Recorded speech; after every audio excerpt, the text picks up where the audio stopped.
आमे मु निर्देश देसी जो टीम आसचंती से माने पुंखानुपुंख भाव ये जो 6टा जाक केस इंडिविजुअली ताको एनालिसिस करिवे एवं तार रिपोर्ट देवे ताऊ कहाई 3 दिन भितर रिपोर्ट देवा पई कहाई ता सहित मु जहा प्राइमा फेसी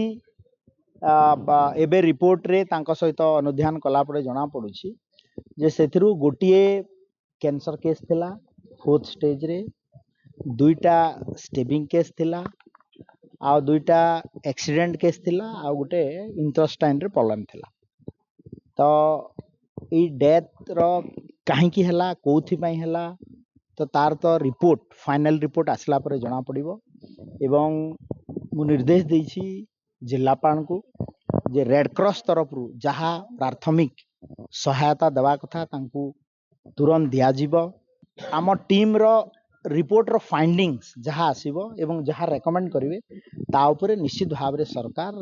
कड़ा जे भी दोषी थिबो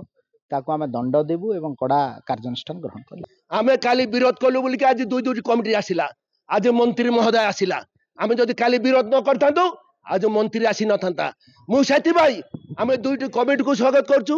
मंत्री महोदय को मतो स्वागत करछु आपण आसंतु एवं देखंतु किंतु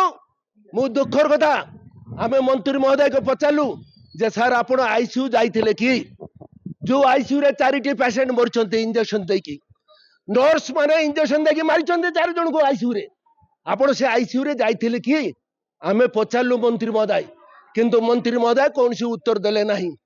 कि कौन सी मु जानी नहीं केतरा पेशेंट को से पचारले से कौन बुझिले गोटे 5 मिनिट भितर एडा बड़ मेडिकल कॉलेज रो कौन बुझिले मंत्री महोदय जोठी मंत्री महोदय आमर प्रश्न रो उत्तर देले नहीं सेठी से कौन उत्तर देबे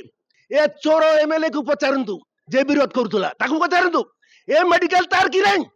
ए मेडिकल वर्ष भितर केते थोर से एमएलए आछंती एठी से आज विरोध करछंती